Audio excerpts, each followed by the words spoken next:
Luckily for the Eagles, they have fired offensive coordinator Kevin Patullo, but I think you still have an A.J. Brown problem. Some people say you have a Jalen Hurts problem. Let's check in on microphone, see what he has to say about the situation.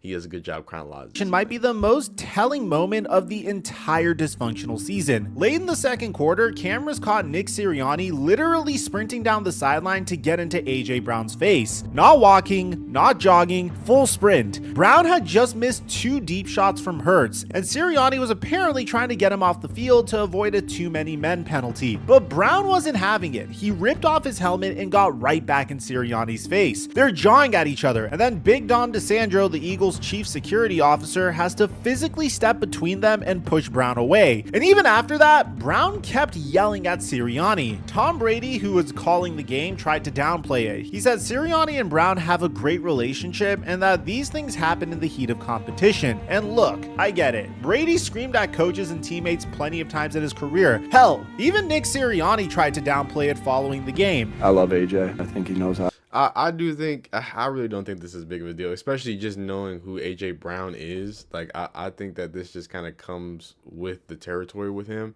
There's just certain players that are just fiery and they get real upset. They get real passionate about certain things. I don't think that's I think the bigger issue is him dropping passes, dropping wide open passes. I think those are the problems. I don't think him going back to it's an alpha sport. It's a sport where there's a lot of emotions. I don't think there's anything inherently wrong with that, especially if he's not putting his hands on anybody. I feel about him. I have a special relationship with him. We probably went through every emotion you can possibly have together. But here's the thing, this wasn't the first time these two have gotten into it this season. Brown has been visibly frustrated with his role in the offense all year. He's been calling out plays on social media. He called the offense a show during a live stream after one of their games. Hey, but look, everything been good though. Like you know what I'm saying? Everything been straight. No. Where have you been? Like family good? Yeah. Yeah. Everything else? No. Trust me. Shit show. How you been?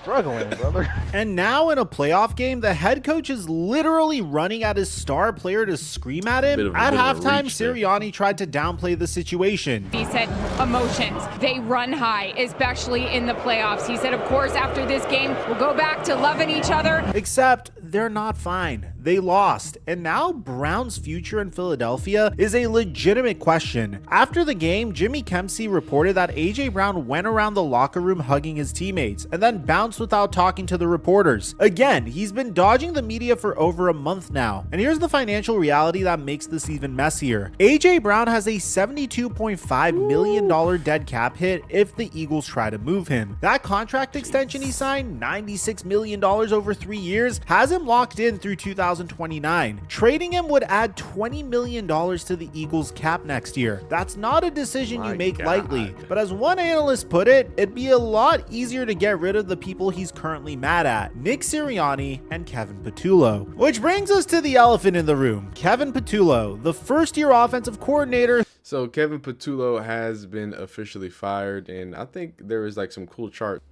So, sorry, I had a microwave. This is the full list of all offensive coordinators that Jalen Hurts has had. You know, starting from Lane Kiffin at Bama again, and then obviously Brian Daboll, Mike Locksley, and then you go obviously to Lincoln Riley over there in 2019. That was a good season for him too. But Doug Peterson in 2020, Nick Sirianni in 2021, Shane Steichen in 21, Brian Johnson, Kellen Moore, obviously Super Bowl year, and then Kevin Patullo. But then some people suggest, right, that and I don't think that's any coincidence this is a Cowboys fan, but apparently the stats aren't looking too bad for Jalen Hurts as it pertains to his solo stats: 25 touchdowns, 6 interceptions, 98 rating, 3,200 yards as it stands. Probably his biggest year was the 3,700 year. Best year, I would say, when you win the Super Bowl, is your best year with 2,900 yards and 18 touchdowns. Oh my God, I'm looking at a 3,800 right here. What the heck? But I don't know how I'm sure, but my goodness, that boy was chucking them intercept. Anyway, not the point. But I do think it's super interesting to think about all of the stops and all of those, like what that does to a person, because they have to adapt to all these situations. So I think Shady McCoy said something about how I guess Jalen Hurts can only run basic offenses, which that kind of confuses me when you speak about how many different offenses have been designed, right? I think that it's more so when you have to rebuild an offense every year, how deep can you go in that playbook, right? You need a full offseason to really build everything. You're not getting that if your offensive coordinator, your offensive mind is changing, as the time goes. So I think it's interesting.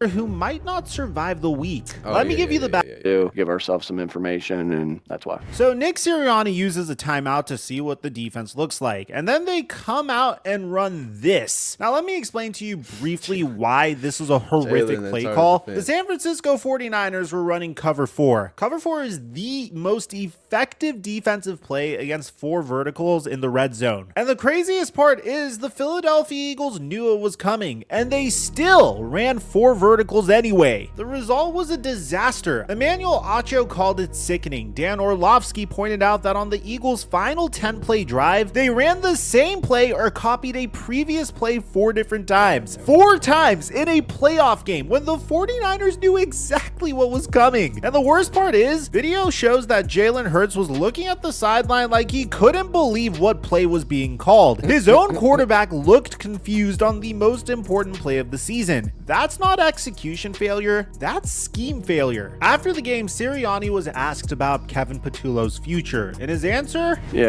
again, will be time to evaluate everybody's performance. That's coach speak for he's probably gone. When your head coach won't commit to you the night of a playoff loss, your bag should already be packed. What's wild is Devontae Smith actually endorses Kevin Patullo. I feel like he did a great job, man. A lot of stuff was on us as players. I feel like he called great the whole year, and we just didn't execute well. The thing is, see, here's the thing. Devontae Smith, skinny Batman, Heisman Trophy winner as a wide receiver. He's a different breed, okay? Super Bowl champion, by the way. National champion, by the way.